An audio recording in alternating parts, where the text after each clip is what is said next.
시청자 여러분 안녕하십니까? 경제 인사이더들의 신박한 통찰과 함께하는 경제 인사이트 정철진입니다. 바로 어제였습니다. 23일이죠. 윤석열 대통령은 체코 신규 원전 건설 사업의 우선 협상자로 바로 우리나라가 선정된 데에 대해서 성태윤 대통령실 정책실장과 안덕근 산업부 장관 등으로 구성된 특사단을 이 체코에 파견했습니다. 뿐만 아니라 윤 대통령은 어제 페트로 피알라 체코 총리와 직접 전화 통화를 하고 바로 이번 체코 수주 원전건에 대해서 아주 심도 있게 논의를 했는데요. 자, 오늘 경제인사이트 먼저 체코 원전 관련한 소식 전해드리고요. 두 번째 이슈로는 대통령 직속 국민통합위원회가 지난 18일 포용금융으로 다가서기 특별위원회 제안 발표한 것 살펴보면서 소상공인과 취약계층을 위한 포용금융 기반 정책에 관련한 내용 또 어떻게 활용해야 되는지 자세하게 짚어보도록 하겠습니다. 또 마지막 이슈입니다. 원전만큼 현재 대한민국 산업계에서 잘 나가는 산업 분야 바로 K-뷰티입니다. 관세청에 따르면 올 상반기 화장품 수출액이 작년 동기 대비 18% 넘게 증가한 48억 2천만 달러, 거의 7조 원에 육박합니다. 상반기 기준 역대 최대 실적을 기록했습니다. 이에 따라서 정부는 오늘 K-뷰티 중소벤처기업 글로벌 경쟁력 강화 방안을 내놨는데요. 이 내용 살펴보고 K-뷰티의 현재까지도 짚어보도록 하겠습니다. 자, 먼저 체코 원전 수주 특사단 소식부터 전해드리도록 하겠습니다. 이인철 참 좋은 경제연구소 소장과 함께합니다. 안녕하십니까? 성태윤 대통령실 정책실장 또 안덕근 산업부 장관 특사단이 구성이 됐고요. 전격적으로 체코에 특사단을 파견을 했습니다. 아마 국민분들도 아셨을 거예요. 이제 내년 3월이죠. 최종 체코 원전 수주 관련한 협상자가 결정이 되는데 좀 매조지 차원인가요? 우리 특사단에 가가지고 어떤 것들, 어떤 미션을 받고 지금 가게 되는 건가요? 그렇습니다. 이제 지난 17일 이제 이 체코 원전 수주라는 이제 호재가 날아들었습니다. 팀 코리아 컨소시엄이에요. 한국수력원자력, 대우건설, 두산에너빌리티가 신규 원전 2기입니다. 우선 협상 대상자로 선정이 돼서 일단은 한국과 체결할 것이다 라는데 최종 사인을 해야 합니다. 네. 구분 응선은 넘었지만 최종 본계약 체결은 내년 3월에 예정이 돼 있습니다. 근데 이게 세계 2대 원전 강국이라는 프랑스를 제쳤단 말이에요. 네. 프랑스 절치부심하지 않겠어요? 예. 최종 계약할 때까지는 끝난 게 아니다. 각종 로비전이 있을 수 있고요. 자, 그런 걸 미연에 방지하기 위해서 지금 이 윤석열 대통령이 체코의 특사단을 이제 파견을 했습니다. 성태윤 대통령 정책실장과 안덕근 산업부 장관으로 구성된 이 특사단을 파견을 했고 대통령실의 설명은 이겁니다. 1박 3일 일정으로 체코 방문해서 피알라 총리와 요제프 시켈라 산업통상자원부 장관을 만날 것이다. 그리고 체코 총리 면담 시에는 이제 실무자들이죠. 네. 한국수력원자력 사장과 실무진을 포함해서 이제 참석 일정까지 이제 얘기를 했습니다. 그러면 과연 이제 특사단은 어떤 임무를 띠고 있느냐? 우선 대통령이 친서를 가지고 왔기 때문에 감사의 친서를 전달함과 동시에 내년 3월로 예정돼 있는 이제 본개혁 체결을 위해서는 그동안 수시로 네. 양국 정상 간 연락망이 필요하거든요. 그래서 이제 한라인 구축과 같은 후속 조치 방안을 집중적으로 논의할 것으로 보이는데, 근데 대통령실은 굉장히 큰 의미를 부여하고 있어요. 이미 관련 부서 주무 장관이 나가고 있고 여기에다가 대통령실의 원전 관련 업무를 총괄하고 있는 네. 정책실장까지 같이 내보냈다라는 건 앞으로 이제 후속 조치에 있어서 대통령실이 직간접적으로 이 문제만큼은 컨트롤하겠다라는 이제 의지를 담고 있는데 아마 현 정부 들어서 2030년 가면 원전 10기 수출을 목표로 하고 있거든요. 근데 이게 지금 2기가 완성이 되면 체코는 5년 이내 2기 추가로 더 이제 수주할 예정이기 때문에 네. 거의 절반 가까이를 체코에서 가능하다는 거거든요. 네. 그러다 보니까 공을 들일 수밖에 없는 상황입니다. 네. 이번에는 공개 특사죠. 그런데 그 전에 보니까 이 안덕근 장관으로 구성된 비밀 특사가 또 2번이나 앞서 있었다고 하더라고요. 그만큼 현재 우리 정부 원전의 진심이고 또 좋은 성과, 쾌거를 거뒀습니다. 이번에 공개 특사단은 윤석열 대통령의 친서를 갖고 갑니다. 방금도 우리 소장님께서도 이야기해 주셨는데 어떤 내용이 있을까요? 맞습니다. 사실 친서 내용은 공개하지 않아요. 네. 네. 그럼에도 불구하고 앞서 지적하셨던 것처럼 이번 체코 수준은 유럽이잖아요. 유럽은 원전 강국이 포진해 있고 우리가 처음 뚫는 곳이다 보니 상당히 심혈을 기울일 수밖에 없습니다. 그래서 아마 이번 체코 수주의 1등 공신을 꼽으라면 대통령 원전 세일즈 외교 여기에다가 아마 대통령의 손발이 돼서 직접 현장을 누빈 이 산업부 장관, 안덕근 산업부 장관을 들 수 있는데 우리가 모르는 사이에 이미 2차례 갔다 왔고요. 네. 비밀리에. 그리고 이번에 공개적으로 나갔기 때문에 주무부처 장관이 3차례나 체코를 현지 방문하고 있다라는 얘기는 정말 정부 차원에서 공을 들이고 있구나라는 의미를 보여주는 건데 말씀하셨던 것처럼 친서의 내용은 대통령실이 밝힌 건 딱 2가지예요. 네. 대통령이 감사의 인사를 담은 의지를 담은 이제 친서가 이제 들어가 있고 그리고 이제 필요한 데 따른 후속 조치에 따른 이제 사실에 대해서도 협력하는 내용이 좀 포함되어 있을 것으로 보이는데 사실은 이제 이렇게 내년 3월 앞서 제가 말씀을 드렸습니다만 본개혁 체결을 위한 이제 2기 원전도 중요하지만 체코는 앞으로 지금 5년 이내 추가로 2기 더 네. 설치할 것으로 알려지고 있습니다. 이게 체코의 이제 테멀린이라는 지역에 원전 2기 추가로 수주하는 게 중요한 만큼 고위급 특사단 파견으로 인해서 이제 이번에 돈독하게 이제 협상 관계를 좀 유지하겠다라는 거고 아마 여기에 그치지 않고 대통령은 아마 네. 뭐 이번 주 이제 전화 통화를 체코 총리가 했기 때문에 아마 이제 9월 중에는 직접 현지에 날아가서 현지 또 세일즈 외교를 펼칠 것으로 알려지고 있습니다. 네. 말씀해 주셨는데 지금 피알라 체코 총리와 전화 통화를 했고요. 아직 일정은 구체적으로는 나오지는 않았지만 피알라 총리, 체코 총리가 윤석열 대통령을 또 공식 초청했다. 아마 9월께에 체코를 윤석열 대통령이 직접 방한할 것으로 지금 알려져 있습니다. 아예 지금 이 정식으로 적극적으로 해가지고 체코 2기를 확정 짓고 또 나머지 2기까지 우리가 좀 가져오고 윤석열 대통령이 직접 발로 뛰게 되는 거네요. 지금. 맞습니다. 일단 이제 7월 23일이었습니다. 이제 윤석열 대통령이 페트라 피알라 체코 총리와의 전화 통화를 갖고 이제 원전 부분에 대한 양국 관계 실질적 협력 방안에 대한 의견을 교환한 것으로 알려지고 있는데요. 대통령실은 이제 이번 체코 원전 사업은 양국 모두의 원전 사업의 역량이 획기적으로 증강되는 계기가 될 것이다라고 네. 강조하면서도 원전 르네상스 시대에 양국이 함께 손을 잡고 그리고 세계 시장을 한번 진출해 보자라는 제안까지 한 것으로 알려지고 있습니다.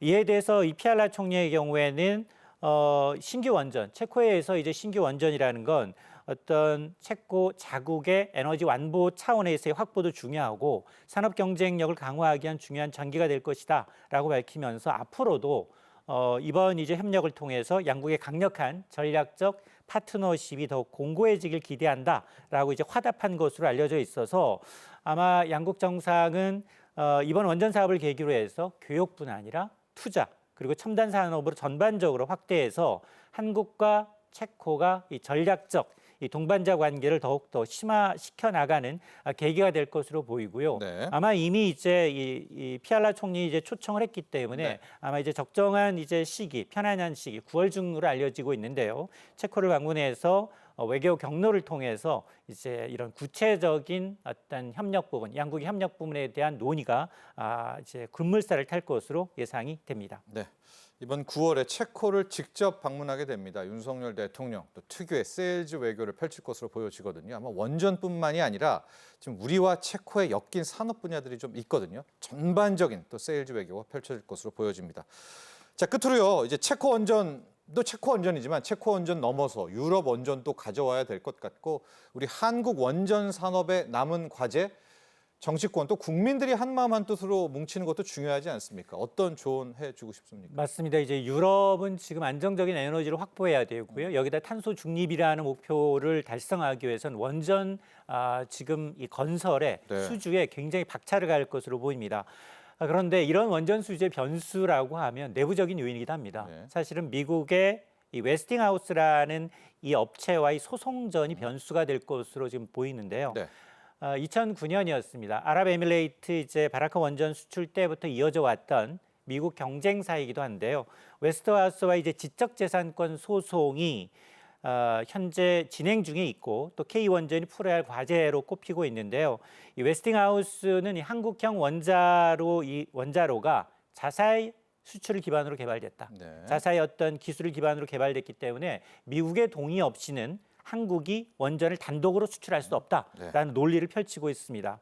물론 지난해 이제 1심 미국의 법원 판결에서는 이제 각하가 됐습니다. 네. 웨스팅하우스의 가처분 소송이 각하가 됐는데 당시에는 이제 지금 민간 기업이 지적재산권을 기업하고 있는데 이거는 소유 주체가 정부이다 보니 민간 기업이 지금 소송을 제기할 주체가 아니다라면서 이제 각하가 있기 때문에 일단 우리한테는 좀 유리하게 전개가 될 것으로 보입니다. 물론 항소 의지를 밝혔고 항소가 진행 중임에도 불구하고 1심 소송이 1심에서 패소한 원인이 그대로 유효하기 때문에 항소에서 뒤집힐 가능성은 좀 희박하다라는 게 중론입니다. 그럼에도 불구하고 이제 체코와의 본계약을 앞두고 있는데 그리고 앞서 말씀하셨습니다만 앞으로 모든 신규 원전 대부분이 또 서방 신규 원전 사업에서 우리가 또 하나의 쾌거를 이뤄야 되기 때문에 웨스팅하우스와는 경쟁사입니다. 그러니까 매번 이것과의 이제 지적재산권 문제가 건건이 발목을 잡을 수가 있기 때문에 아마 정부 차원에서 미국의 대통령이 누가 된다 하더라도 좀 한미 원전 동맹 체제가 좀 굳건하게 이어질 수 있도록 이 문제를 이 문제에 대한 만반의 준비가 좀 돼 있어야 되겠습니다. 우리 내부적으로는 어떤가요? 정치권도 아직도 좀 나뉘고 있는 것 같은데요. 맞습니다. 지금 원전 수출이 그동안은 사실 우리가 꺼려하다 보니까 우리가 기술은 갖고 있지만 이걸 또 이 환경단체와 이제 야당의 발목이 잡아서 수출한 이 위험성에 대한 이제 부각 때문에 그동안은 이제 우리조차도 이제 법제화를 못한 부분이 있습니다. 그러다 보니까 오히려 우리가 잘 갖고 있는 기술을 이제 팔지도 못하고 2009년 이후 긴 공백기를 거쳐왔는데 어쨌든 체코 원전 수주를 계기로 해서 안전성과 향후 전기 산업, 전기를 지금 굉장히 공급받아야 될 이제 확대해야 된다라는 데는 세계적인 공감대가 지금 형성되고 있고 우리가 지난번 시간에 알아봤던 것처럼 데이터 센터라든가 AI 저전력 이제 반도체, 인공지능 반도체를 위해서는 많은 전기가 필요하다라는데 그리고 그 수단으로 원자력과 이 소규모 SMR이 이제 굉장히 각광을 받고 있기 때문에 우리가 잘하는 것을 잘하기 위해서는 법적인 제도적인 뒷받침이 반드시 필요하다고 봅니다. 정치권의 또 한마음 한뜻의 목소리 내는 부분도 중요하다. 이런 조언도 함께 해주셨습니다. 자, 이렇게 좀 정리를 하고요. 두 번째 이슈로 넘어가 보도록 하겠습니다. 두 번째 이슈는 우리 지금 가장 힘드신 분들이죠. 소상공인과 또 정부가 소상공인을 도우려는 포용적 금융에 대한 이야기 나눠보도록 하겠습니다. 준비된 영상 보시고 난 뒤 이야기 이어가죠.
대통령 직속 국민통합위원회가요. 지난 18일 포용금융으로 다가서기 특별위원회 제안 발표 및 성과 보고서를 했습니다.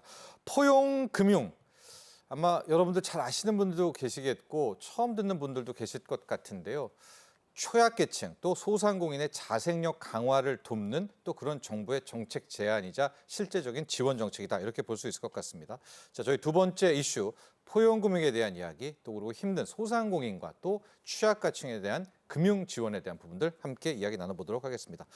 자, 소장님, 포용금융 다들 좀 느낌적인 느낌으로 이해하시는 것 같아요. 그러나 또 심도 있게 아시는 분들도 있고 또 포용금융 때문에 힘을 얻는 분들도 계시고 포용금융이 뭔지 정의 좀 내리고 내용을 좀 파악하고 들어가 봐야 될 것 같아요. 그렇습니다. 포용금융. 좀 어려워요. 예. 이게 세계은행의 정의다 보니까 영어로 되어 있습니다. 예. Financial Inclusion이에요. Financial은 뭐 금융이라는 건 알겠는데 예. Inclusion이라는 건 포함하다의 명사형이거든요. 그래서 이제 역전이 됐지만 포용 금융이라는 건 말 그대로 얘기하면 모든 사람들이 금융 앞에서 평등해야 되거든요. 예. 근데 접근성이 다 다르다는 겁니다. 그렇죠. 자, 그래서 예를 들어서 이제 이 취약계층, 예를 들면 뭐 소상공인이라든가 그리고 노인이라든가 청년이라든가 장애인과 같이 금융 서비스의 접근이 좀 상대적으로 좀 부진하다라고 할 경우에 소외되지 않도록 배려하는 겁니다. 네. 자, 그래서 이런 금융 소외되는 원인을 좀 따져보게 되면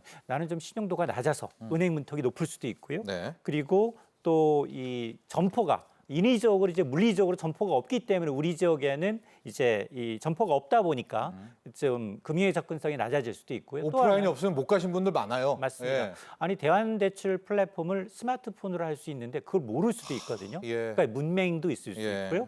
여기다가 야 이게 지금 은행 창구를 방문하게 되면 수수료가 너무 높아. 이런 여러 가지 이유가 될 수가 있는데 그래서 최근에 이제 고금리가 장기화되고 그리고 경제 회복이 지연이 되다 보니 취약계층은 점점 어려워지고 있습니다. 예. 특히 이제 소상공인의 경영난이 지속되다 보니까 이 경착륙 위험까지 좀 늘어나고 있는 상황인데요.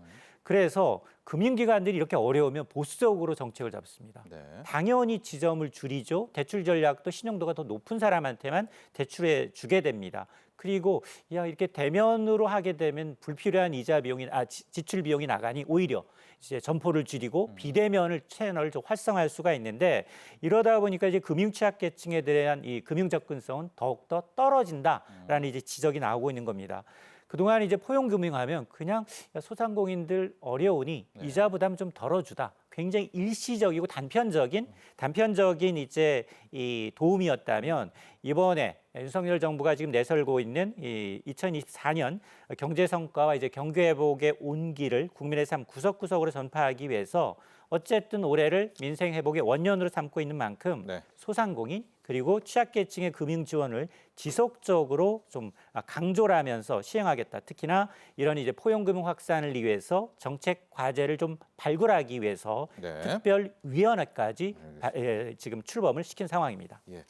포용금융에 대해서 잘 설명을 해주셨고요. 전 세계적으로 뭐 금융 문맹, 취약계층도 좀 있겠고요. 소외계층도 있겠고 또 높은 금융비용 때문에 고생하시는 분들 이런 부분에 대해서 다가서는 하나의 새로운 또 트렌드다라고 볼 수가 있을 것 같은데 우리나라에선 포용금융이 딱 떠오르시죠. 일단 소상공인이 지금 가장 이래저래 힘들지 않습니까? 또 취약계층 원래 또 계시고요. 좀 약간 압축이 된 것 같아요. 이 소상공인과 취약계층의 제도약 쪽으로 구체적인 플랜이 나왔습니다. 우리의 포용금융과 관련한 이 내용도 한번 소개를 해주시죠. 그렇습니다. 올해 이제 포용금융 확산을 위해서 정부가 크게 한 4가지 정책 방향을 정했습니다. 네. 우선 정책이 지속 가능한 이제 기반을 확충하기 위해서 소상공인 종합지원 이 플랫폼을 구축합니다. 플랫폼. 그렇습니다. 네. 두 번째가 금융 서비스의 사각지대를 해소하는 방안인데요. 은행의 이 ATM기가 굉장히 급감하고 있거든요. 네. 최근 6년간 무려 현금 자동 지급기가 14,000여 대가 사라졌습니다. 예. 1년에 연평균 2,000여 개 넘게 사라지다 보니까 이 노약자들 그리고 특히나 이제 이 금융 지식이 이제 온라인으로 이제 좀 대체하지 못하고 오프라인을 찾아야 되는 이제 노인분들에게는 불편함이 많다 보니까 은행 간 공동 ATM기를 좀 확대하는 방안 그리고 우체국이 전국적으로 있거든요. 한 2,500의 지점이 있기 때문에 우체국 점포망을 활용해서 서비스를 확대하는 방안이 들어가 있고 세 번째가 민간의 포용 금융 역할을 강화하기 위해서 우리가 지난번에도 말씀을 드렸습니다만 소상공인에 특화된 제4 인터넷 전문은행 설립을 허가하겠다는 겁니다. 네. 그래서 이 인터넷 전문은행의 설립 목적은 사실 저 신용자를 위한 지원이었거든요. 네. 근데 지금 제3 인터넷 전문은행까지 나왔지만 이 부분에 대해서는 아직 취약하다라는 평가를 받고 있습니다. 예. 네 번째가 포용금융 혁신 생태계를 조성하겠다는 겁니다. 포용금융에 이제 핀테크 투자를 확대를 해서 투자 확대를 유도하고요. 또 지자체 주도의 포용금융 기금을 더 확대하는 내용을 담아서 이런 포용금융이 단지 일회성 복지와는 좀 차별화된 네. 지속 가능한 포용금융의 어떤 기반을 마련하는데 정책 방향을 두겠다라는 겁니다. 네, 이번 이제 특별위원회에 우리의 포용금융입니다, 여러분. 우리의 포용금융의 네 가지 방안, 지금 이제 크게 주제별 내용을 살펴봤는데요. 가장 궁금한 게요, 소장님, 제4 인터넷 은행입니다. 원래 우리가 인터넷 은행은 이야기를 해주셨지만은 중금리, 우리는 이제 중금리 대출이 거의 없어서 이쪽에서 약간 뭐 매기 효과를 만들자라는 건데 지금 나온 인터넷 은행은 소상공인 특화 인터넷 은행입니까? 이 부분은 좀 더 우리가 궁금한데요. 맞습니다. 인터넷 전문 은행의 취지는 사실은 시중은행이 과점 형태이기 때문에 예. 매기를 집어넣어서 유교 경쟁을 해서 소비자들의 네. 편익을 더 높이겠다라는 거였거든요. 합리적인 경쟁을 유도하고 중 저신용자도 이제 은행 이용을 용이하겠다는 차원이었는데 사실 세계 인터넷 전문은행에 인가를 내줬지만 효과는 사실 그다지 크지는 않았습니다. 예. 자, 그래서 정부가 적어도 이 제4 인터넷 전문은행만큼은 소상공인 지원 기능을 강화하겠다는 겁니다. 그래서 이 인터넷 전문은행의 이제 실적이 우수한 은행에 대해서는 인센티브 제도 방안까지 검토를 하고 있는데요. 예. 이 소상공인 지원에 특화된 제4 인터넷 전문은행을 설립함으로 해서 금융에 대한 접근성도 높이고 혁신적인 금융 서비스를 제공하겠다라는 거고 이렇게 포용금융 실적이 좋다? 이럴 경우에는 우수한 은행에 대해선 인센티브를 제공함으로 해서 은행들이 좀 더 취약계층과 소상공인에 대해서 금융 서비스를 좀 확대하도록 유도하겠다는 겁니다. 예. 또 이런 이제 인센티브 제도라는 게 이제 어쩌면 은행들로 하여금 다른 은행들로 하여금 좀 포용금을 신청할 수 있는 어떤 동기가 되지 않겠느냐라는 거고요. 또 하나는 이제 이 포용금융 가치를 확대하기 위해서 이 핀테크 기업에 대해서는 이 투자를 확대해서 혁신적인 금융 솔루션을 개발해서 이를 통해서 소상공인이나 이 취약계층이 조금 더 금융 접근성이 좀 개선될 수 있도록 유도하겠다라는 방안인데요. 어쨌든 정부의 정책 방향이 민관 협력으로 이루어져야만 이 소상공인 지원이 어떤 포용금융의 어떤 강화할 수 있는 좀 더 실효성을 가질 수 있는 그런 계기가 될 것으로 보입니다. 네. 제4 인터넷 은행입니다. 아마 인터넷 은행 한다, 또 한 번 또 자격을 준다라고 하면 도전하는 곳들은 많겠죠. 이미 뭐 예. 지난해 7월부터 이제 공고를 했기 때문에 한 네. 4개 정도의 컨소시엄이 지금 준비를 하고 있는데요. 앞으로 하반기에 새로운 금융위원장이 이제 나오고 이제 선임이 되고 하면 아마 구체적인 인가 설립 계획이 나올 것으로 보입니다. 네. 지금 목표 쪽에 보면 다 소상공인 들어가 있습니다. 그만큼 이번에 인터넷 은행에 도전하려는 저런 컨소시엄들은 소상공인 관련한 어떤 것들, 메시지라든가 정책들을 분명히 갖고 있어야 될 겁니다. 또 정부는 그렇게 또 유도를 해서 지금 많이 좀 힘든 우리 소상공인을 여러 가지로 도와주려는 그런 정책을 하고 있는데요. 소상공인 이야기가 나왔으니까 소상공인 쪽으로 한 번 더 들어가 보도록 하겠습니다. 소상공인 분들이 힘든 것 많지만요. 특히 요즘 많이 힘들어하는 것이 배달 앱 관련해서 수수료입니다. 이게 참 이 배달 플랫폼들은 앉아서 돈 번다. 소상공인들은 오히려 막 열심히 일해도 수수료로 플랫폼에 다 뺏긴다. 이인철 소장님. 정부가 이럴 땐 좀 중심 잡아서 한번 한 자리에 놓고 뭔가 좀 리딩을 해줘야 되는 건 아닙니까? 맞습니다. 이게 사실은 배달업에 입점하는 업체 4곳 가운데 3곳이 배달 중개 수수료 부담 너무 크다. 배달비가 너무 비싸다. 네. 이 부담 완화의 필요성을 공감하고 있습니다. 그래서 이제 배달 플랫폼 업체들 입점 업체가 한 자리에 모였습니다. 네. 그래서 상생 방안을 모색할 수 있는 상생 협의체를 발족했는데요. 취지는 굉장히 좋습니다. 영세한 음식점 업체들 코로나로 인해서 매출액 줄었죠. 폐업률은 늘고 있습니다. 네. 배달비 부담과 이제 시장이 약화되면서 입점 업체들의 경영난은 점점점 심화되고 있습니다. 어쨌든 상송 협의체가 발족이 됐기 때문에 합리적인 상생 방안을 마련해야 하는데 근데 문제는 뭐냐? 이게 지금 사실은 배달앱 시장 점유율 1위 업체인 네. 이 배민의 경우 시장 점유율 한 63% 정도를 점유하고 있는데 다음 달부터 이제 중개 수수료를 높이겠다는 겁니다. 그러니까요. 현재 6.8%에서 9.8%까지 인상폭은 3%포인트지만 네. 인상률로 따지면 44% 인상한다는 거거든요. 그렇죠. 이게 부가세 별도이기 때문에 음식 업체 음식값의 10% 이상을 중개해줬다는 이유로 소비자와 음식점 업체한테 중개해줬다는 이유로 수수료를 떼가겠다라는 얘기인데요. 여기다가 건건이 배달비 별도고요. 수수료, 카드 수수료 다 별도입니다. 이러다 보니까 이제 아프니까 사장이다라는 이제 자영업자 카페에서는 이 지금도 울며 겨자 먹기로 장사하고 있는데 남는 게 없다.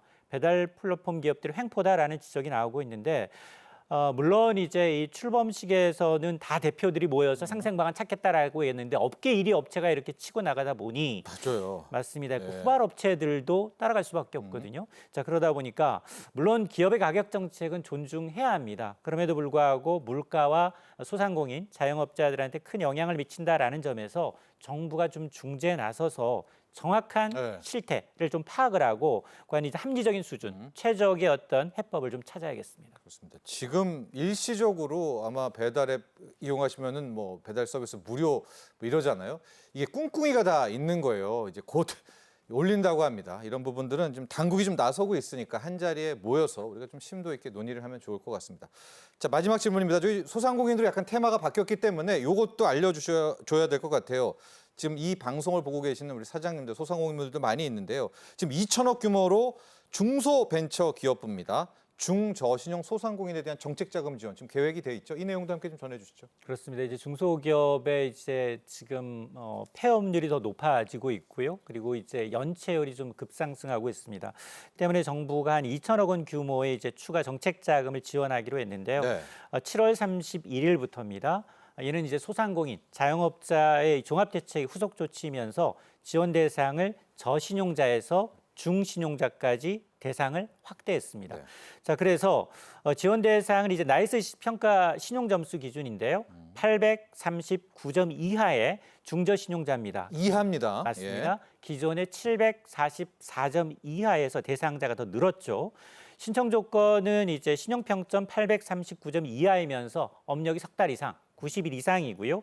신용관리 교육을 사전에 이수해야 합니다. 네. 다만 세금 체납이 있거나 폐업했다거나 부채 비율이 좀 과다한 경우에는 제외될 수 있습니다. 대출 조건이 나쁘지 않습니다. 최대 3천만 원이고요. 네. 변동금리로 지금 이 5년간 지원을 받으실 수가 있고 한 대출 금리는 한 5% 초반대가 될 것으로 보이고요. 금리 혜택이 있습니다. 제출한 이후에 신용도가 개선이 되면 대출 금리 0.5%포인트 깎아주기로 했습니다. 신청은 7월 31일 오전 10시부터 시작이 되는데요. 소상공인 정책자금 누리집에서 온라인으로 접수를 받게 되고 네. 예비 접수를 통해서 대출 포기 등 취소가 될 경우에는 차순위 신청자에게 기회가 넘어갑니다. 대출 심사는 소상공인진흥공단 직원이 현장 실사를 통해서 받게 되고요. 자세한 정보는 소상공인 정책자금 누리집, 네. 또 중소기업 종합콜센터 1357번 국번이 없습니다. 그리고 소상공인 시장진흥공단 전국적으로 한 77개 지역센터가 있는데요. 여기서 확인이 가능합니다. 네. 여기까지 하겠습니다. 도움 말씀 주셨던 이인철 참 좋은 경제연구소 소장은 여기서 보내드리도록 하겠습니다. 오늘 감사합니다. 자, 여러분 이제 세 번째 이슈로 넘어가게 될 겁니다. 요즘에 K-뷰티라는 이야기 많이 들어보셨죠? 대한민국의 화장품, 또 대한민국의 의료기기가요. 전 세계적으로 정말 큰 인기를 얻고 있습니다. K-뷰티 이슈 세 번째로 저희가 다뤄보도록 하겠습니다. 준비된 영상 보시고 이야기 이어가죠.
K-팝, 또 K-푸드, 자, 그 다음으로 해외에서 큰 인기를 얻고 있는 것이 바로 K-뷰티입니다. 여러분 올 상반기 K-뷰티 수출액만 48억 달러, 6조 원이 넘습니다. 7조 가까이 되죠. 대한민국 중소기업 1위 수출 품목 화장품이라고 하는데요. 자, 마침내 오늘 정부에서도 K-뷰티를 키우기 위한 방안, 더 나아가기 위한 방안이다. 이렇게 보면 될 것 같습니다. 자, K-뷰티 이제 석권해야 되겠죠. 어떤 과제가 남아 있는지 이야기 나눠보도록 하겠습니다. 이화진 하이투자증권 스마트 PB센터 과장과 함께합니다. 안녕하십니까? 네, 안녕하세요. 네. K뷰티 화장품 수출 좋다 이야기를 정말 많이 들었고요. 또 방송으로도 많이 했는데 네. 막상 이렇게 눈으로 찍히니까 참 어마어마합니다. K뷰티가 이제 화장품과 디바이스, 의료기기까지 이제 한데 묶어서 저희가 통계를 잡게 되는데 자, 과장님 현황이 어떻습니까? 한번 이야기해 주십시오. 어느 정도로 우리가 잘 나가요? 지금 아까 화면에서 나왔던 것처럼 이제 48억 달러, 뭐 우리나라 돈으로 하게 되면 한 6조, 한 7천억 정도에 네. 대한 수출액이 나오고 있고, 물론 이제 우리나라 국내 화장품 산업 자체는 대략 한 147억 달러 정도 된 흐름이 있는데, 예전에 우리가 2015년쯤에 그때 국내 화장품 붐이 한번 불긴 했었습니다. 물론 그 당시에는 우리가 좀 중국 쪽 이제 비중이 맞아요. 많이 높아졌었는데, 물론 그때 대비해서 지금 엄청난 지금 성장은 좀 이루어져 왔었고, 그 당시가 한 15억 달러 이제 수준이었는데 지금 48억 달러까지 수준이 많이 올라왔는데, 네. 결국에는 이제 중국 쪽 비중에서 일본과 이제 북미 쪽으로 이제 방향이 좀 바뀌면서 수출액이 점차적으로 커지는 흐름을 좀 가고 있는 것 같습니다. 예. 중국 쪽에서 우리가 탈중국하고 미국, 남미, 유럽은 아직 안 됩니까? 유럽은?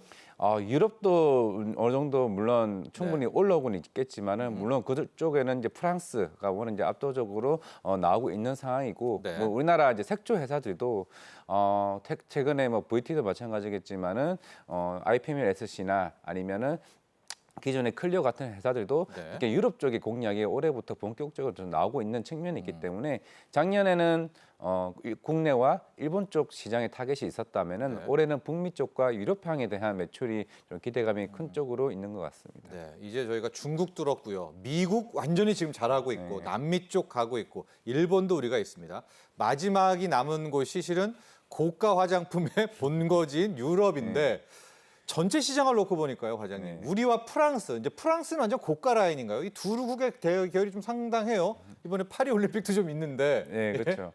물론 이번에 파리 올림픽에서도 물론 우리나라 이제 뭐 화장품뿐만 아니라 음식료 쪽에서도 푸드 쪽에서도 그쪽에 관련된 뭐 행사가 좀 있는 걸로 맞아요. 좀 알고는 네. 있는데, 물론 이제 프랑스 화장품과 뭐 국내 화장품 비교하기에는 사실 뭐 우리나라 그게 좀 부족하긴 합니다. 대부분 중저가형이 우리나라가 해외에서 지금 크게 펼치고 있고, 뭐 우리나라 뭐 설화수나 이런 프리미엄 화장품 같은 경우는 아직까지는 뭐 프랑스한테? 프랑스에 네. 있는 뭐 랑콤이나 이런 유명한 네. 좀 화장품 대비해서는 조금은 이제 아직까지 좀 벅찬 흐름이 아닌가라고 생각하고 있는데, 저도 중장기적으로 사실 우리가 예전에도 15년도에 그 당시에 우리 화장품이 많이 올라왔지만은 결국 중저가는 결국 진입 장벽에 대한 부분이 조금 낮은 측면이 있다라고 그쵸. 생각을 했을 때, 이 화장품 붐이 오래 가기 위해서는 당연히 이제 프리미엄 화장 쪽에서도 진입 그 부분이나 침투력이 올라가는 게 좀 중요하지 않을까 좀 생각을 하고 있습니다. 네, 저희가 이제 프랑스도 고가 라인 부분에서 한번 맞서서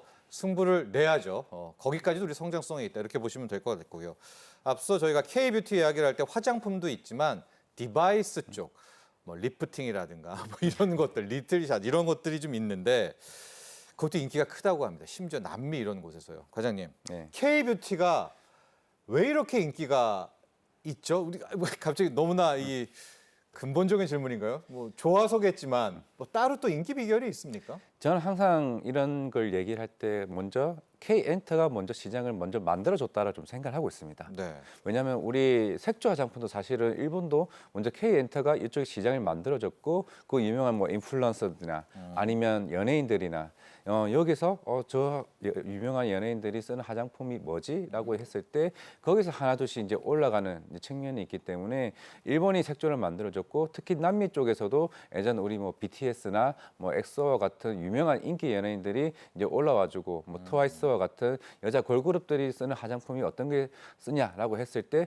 10대, 20대 개장했던 젊은 층들이 여기 화장품까지 조금 타겟으로 오지 않았나라고 생각을 하고 있기 때문에 그게 결국 아까 말씀하셨던 것처럼 미용기기까지 좀 오는 측면이 있습니다. 물론 이제 3, 40대, 4, 50대 분들은 우리가 흔히 검색을 네이버나 뭐 구글을 하겠지만은 요즘 젊은 사람들은 오히려 유튜브나 이제 인스타그램 같은 SNS로. 그렇죠. 네. 그 유명한 연예인들이 뭘 쓰고 있느냐. 심지어 요즘 유튜브로 쇼핑한다잖아요. 그럼 그 유튜브에 만약에 우리가 선제 있고 티어라는 드라마에서 막 변우성이 최근에 어떤 화장품이 나온다 하면 그 바로 밑에 이게 화장품이 어떤 가격대나 이제 제품들이 나온 측면이 있기 때문에 결국 접근성의 방식이 좀 많이 차이가 좀 생기는 것 같습니다. 네.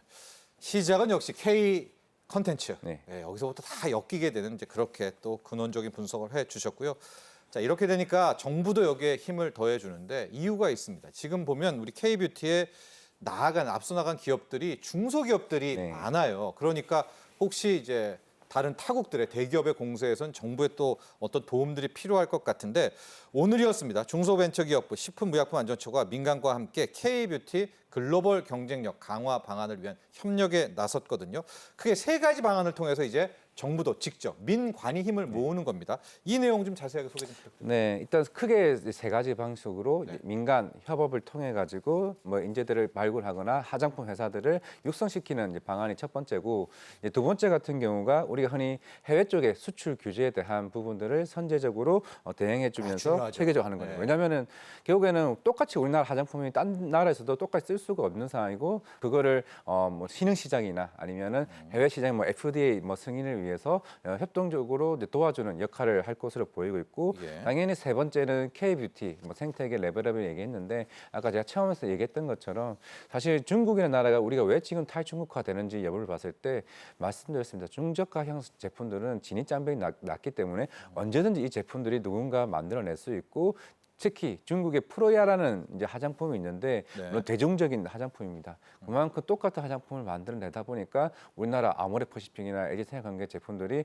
그만큼 매출이 50% 이상 하락하는 모습을 보여왔었기 때문에 예. 그런 측면에서 이제 우리가 화장품 붐이 K뷰티 붐이 불었는데 이거를 보호하자는 측면에서 이 세계적인 대응 방안이 좀 나오지 않았나 생각을 하고 있습니다. 네, 저희가 규제 부분 약간 이따가 또 집중적으로 이야기할 텐데 화장품의 GMP 기준이요. 네.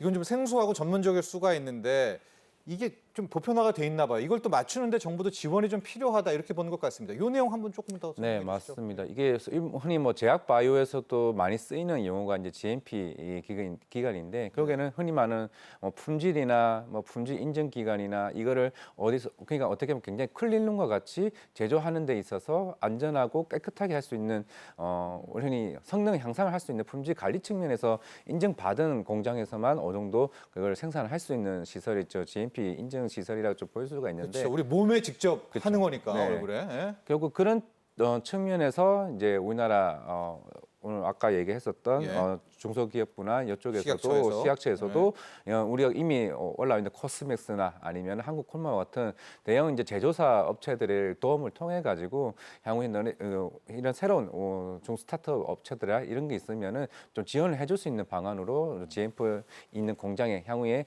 그런 측면에서 지원하는 방안이 있지 않을까 좀 생각을 하고 있습니다. 예, 그래서 이번 내용을 좀 보면 저렇게 GMP를 뚫는 데 있어서 규제 제한도 넘는데 정부가 도와주고요. 또 이런 민간 기업의 네트워크도 한번 조성해 보면서 플랫폼도 좀 만들려는 그런 내용도 좀 담겨 있습니다. 여러 가지들이 좀 있어요. 그런데 그 중에서 좀 눈에 들어오는 게 K-뷰티 크리에이터 챌린지요. 이거는 뭐죠?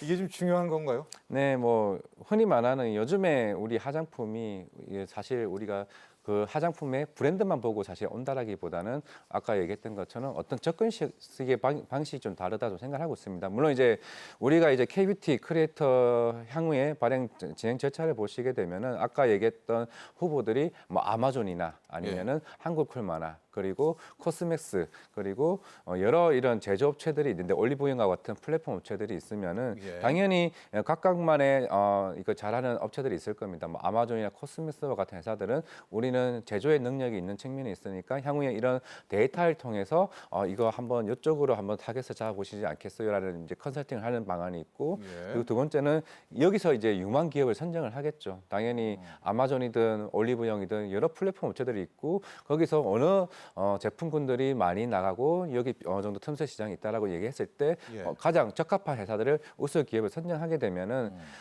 물론 올리브영과 이제 아마존도 최근에 K뷰티 관련된 컨퍼런스를 했었고 여기와 맞는 마케팅이나 아니면 제조사들 같은 경우 컨설팅 그리고 아까 얘기했었던 식약처와 관련된 GMP 이슈 등과 같은 여러 지원 방안들을 함께하는 이 흐름이 이게 아까 얘기했었던 K뷰티 크리에이터 챌린지 지원 방안을 좀 보시면 되지 않을까 생각을 하고 있습니다. 그렇죠. 그게 이제 우리는 좀 쉽게 생각하는데 막상 그런 거 아닙니까? 올리브영이 제일 잘할 거 아니에요. 지금 네. 뭐가 잘 팔리고 그렇죠. 있는지, 어느 게 인기 있는지 그런 정보들을 실제로 좀 누구한테 넘기면 한국콜마라든가 코스맥스는 만들기가 더 수월할 거 아니겠습니까? 네. 그 조율을 함께 하는 것이 이제 K-뷰티 크리에이터 챌린지. 여기에도 정부가 직접 컨트롤 타워로 나서준다. 이렇게 이해하시면 될 것 같고요. K-뷰티 스타트업 발굴 육성. 이제 직접 스타트업 마치 우리 오디션에 K-스타 만드는 것처럼 네. 스타트업도 도전을 하게 되는 거죠. 네, 이제 뭐 흔히 우리 한 예로 예전에 스타일 난다라는 이제 일반 개인 유튜브 예. 있었죠. 그게 한 몇천억에 매각했던. 기억나요? 그렇죠. 네. 어떻게 보면 그런 유명한 어떻게 보면은 소상공인이나 아까 얘기했던 뭐 스타트업을 하시는 업체인데 물론 당연히 생산 시선은 없겠죠. 하지만은 이 원재료나 아니면은 새로운 우리가 2008년도 아까 얘기했던 뭐 에어 쿠션이나 뭐 최근에 뭐 파운데이션 스틱 같은 것도 그런 새로운 창의적인 아이디어를 만들어낼 수 있는 아이디어는 있는데 네. 근데 이거를 좀 더 활성화시킬 수 있거나 아니면은 시설적인 측면에서도 굉장히 측면이 있기 때문에 그런 측면에서는 우리가 아마 2018년, 19년대부터 그만큼 ODM, OE 업체들이 그만큼 시장에서 부각을 받았던 거는 대형사들만 아니더라도 이런 다양한 중소업체들도 이렇게 만들어 주세요라고 했을 때 이걸 만들 수 있는 그 방안 자체가 좀 더 오픈형으로 좀 바뀌는 흐름으로 가는 게 아닌가 좀 생각을 하고 있습니다. 그렇습니다. 현재 우리의 제조사들이 소품종 뭐 대량뿐만이 아니라 다품종 소량 생산도 가능한 거 아니겠습니까? 네. 그럼 당연히 어떤 스타트업도 빅스타가 나올 수 있는 건데 중요한 건 누가 조율을 해주는 건데요. 이제 이 업무도 우리 당국이 좀 나서게 될 것 같습니다.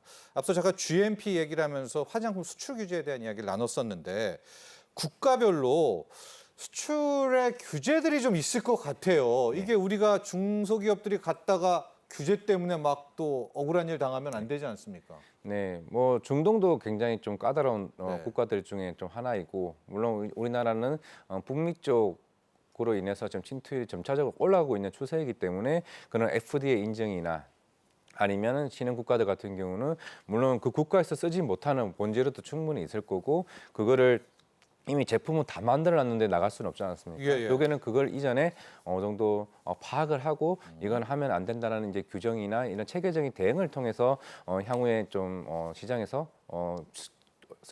그 비용적인 측면을 줄일 수 있는 절감할 수 있는 방안을 좀 제시할 수 있는 측면이 좀 도움이 되지 않을까 생각을 하고 있습니다. 제 생각인데 한국콜마는 네. 이제 ODM, OEM으로 정말 많은 이 기업들을 다 해줬잖아요. 네. 한국콜마한테 한번 물어봐가지고 하면 어때요?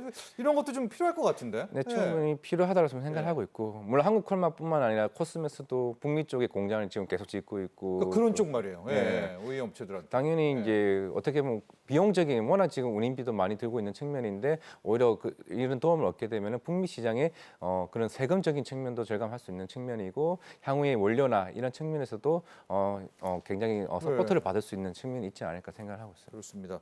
물론 이런 회사들은 자신들의 이 노하우라고 생각은 하겠지만은요, 또 많은 경험들이 있으니까 당국이 좀 물어보면 코스맥스라든가 한국콜마들 그런 좋은 정보들을 좀 공유해 준다면은 또 우리 K뷰티 산업 더 커질 수 있지 않을까 이런 생각도 좀 해보고요. 앞서서 이제 혁신 제품에 대해서 개발, 제조 이렇게 단계별로 쭉 하면서 데이터를 지원한다. 네. 그 데이터라는 게 아까 과장님 잠깐 얘기해줬던 그런 노하우 같은 것들인 거죠. 우리는 잘 모르지만 해당 부분들을 알고 있는. 그렇죠. 아마존이나 뭐 올리브영 같은 회사들도 어떻게 보면 자기네 회사들의 비공개 정보일 수도 있는데 맞아요. 소비자들이 어떤 데이터를 어떤 화장품을 많이 쓰고 뭐 색조 화장품은 어떤 인종에 따라서 그 호수에 따라서 소비자가 굉장히 많은 측면 아무리 좋은 제품이라도 소비자가 선택하지 않은 제품을 만든다고 해서 시장에서 인기가 없게 되면은 굉장히 큰일 날 수가 있기 때문에 네. 오히려 아마존이나 그 큰 쇼핑 플랫폼과 우리나라의 대표적인 올리브영 업체들이 그런 빅데이터 업체들과 이걸 통해서 멘토링을 통해 이에 대한 데이터를 제공해 준다는 거는 제가 네. 볼 땐 큰 서포트가 되지 않을까라고 생각을 하고 있기 때문에 네. 그런 측면에서는 저는 충분히 이제 우리나라 K-뷰티에 대한 성장성이 좀 무궁무진하지 않을까 좀 생각을 하고 있습니다. 예, 지금 이제 표가 나오고 있죠. 저런 순입니다. 현장 요구 사항들이 있고 이제 당국에서 지원을 하게 되는 저런 건데 저 첫 번째 K-뷰티 네트워크라는 저게 좀 많이 키워드가 다가와서 저희가 하나를 좀 표를 만들었거든요. 나오게 된 저 K-뷰티 네트워크 저게 어떤 식으로 되는 건지 좀 설명 좀 부탁드립니다. 네, 예. 일단 보통 아까 얘기했던 것처럼 일반적으로 스타트업 업체들 같은 경우는 당연히 자금에 대한 조달에 대한 이슈가 있을 수 힘들죠. 있다는 네. 측면이 있기 때문에 결국에는 이제 기존의 어느 정도 시장을 장을 해왔던 네. 대표적인 업체들이나 이제 플랫폼 업체들, 그 제조사 업체들 중에서도 결국에는 이 향후에 이런 프로세스와 관련된 흐름을 좀 더 수월하게 할 수 있는 역할이 굉장히 지금 네트워크론이라 좀 생각을 하고 있는데 물론 대출 실행이나 자금 관리나 아니면 향후에 어떤 당신이 만든 제품군들을 우리 브랜드사나 저쪽 브랜드사에 가장 적합한지 여부까지 조금 진행해주는 부분이 좀 네. 네트워크론이 아닌가 좀 생각을 하고 있습니다. 그렇습니다. 저는 이렇게 잘 보면 반도체와 꽤 비슷하다 이런 생각이 들어요. 이제 반도체가 팹리스 설계하는 곳이 신흥 스타트업 화장품 회사예요. 그들이 막 아이디어를 낼 거 아니겠습니까? 근데 그 아이디어 얻을 때 정부가 좀 도와주게 되면 그걸 통해서 이러이러한 걸 만들어 달라라고 한국콜마나 코스백스한테 오더를 하면 되는 오더를 거죠. 하면 예. 되는 거죠. 그 과정에서 작은 부분은 정부가 또 지원해주고 그러다가 빅스타가 탄생될 수 있는 거 아니겠습니까? 네, 맞습니다. 최근에 브랜드가. 예. 대부분 지금 K-뷰티 얘기하면서 사실 우리가 모르는 화장품이 굉장히 많은데 뭐 조선미녀라든지 최근에 뭐 티르티르라든지 조선마녀죠. 네. 마녀공장. 예.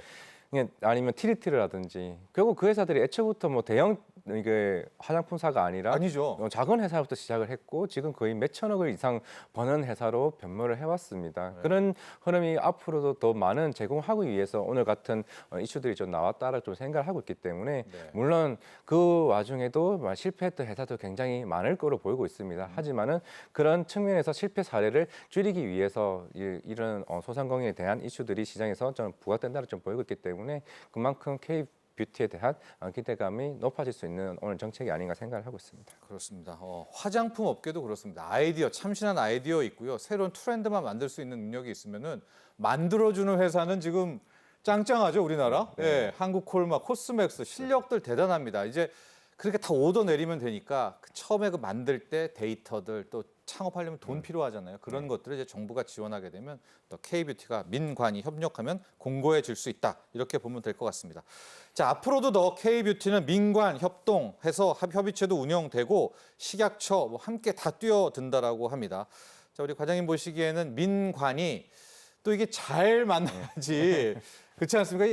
약간의 예술적 영역도 있는 거잖아요, K-뷰티가. 그렇죠. 어떻게 좀 운영되고 어떻게 방향을 좀 잡아야 될 것 같습니까? 민관 협동. 물론 이렇게 스타트업을 지원해주고 하는 것도 더 중요하겠지만은 이게 좀 더 이제 광활한 범위로서 아까 얘기했던 K-엔터나 아니면 K-푸드나 전반적인 이제 협동을 좀 더 넓혀가는 게 저는 굉장히 중요하다고 생각을 하고 있습니다. 네. 당연히 지금 이게 단순하게 K-뷰티 시장이 좋아지는 건 맞지만은 당연히 후발주자들이 따라오는 중국이 있을 거고 예. 당연히 일본도 그런 측면에서 기술력이 굉장히 높은 회사들이 많이 있을 거고 네. 따라올 것으로 보이고 있기 때문에 그런 측면에서는 조금 더 노력을 있으면은 당연히 북미 시장뿐만 아니라 이제 유럽 시장까지 따라잡고 이제 중저가형이 아닌 이제 큰 프리미엄 시장까지 좀 개척해 나갈 수 있는 시장이 되지 않을까 생각을 하고 있습니다. 여기도 생태계죠. 네. 생태계를 도와줘야 되는 거죠. 그렇죠. 예, 그렇습니다. 마치 반도체 생태계 하는 것처럼 이제 K-뷰티도 생태계니까 여기에 정부 또 플레이어의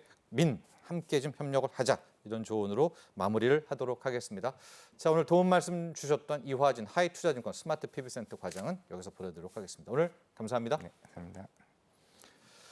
자, 여러분 경제인사이트 오늘 준비한 소식은 여기까지입니다. 소나기 또 이제 곧 찾아오게 될 겁니다. 폭염, 열대야 이런 공존하는 날씨가 앞으로 계속 이어질 것으로 보여지고 있는데요.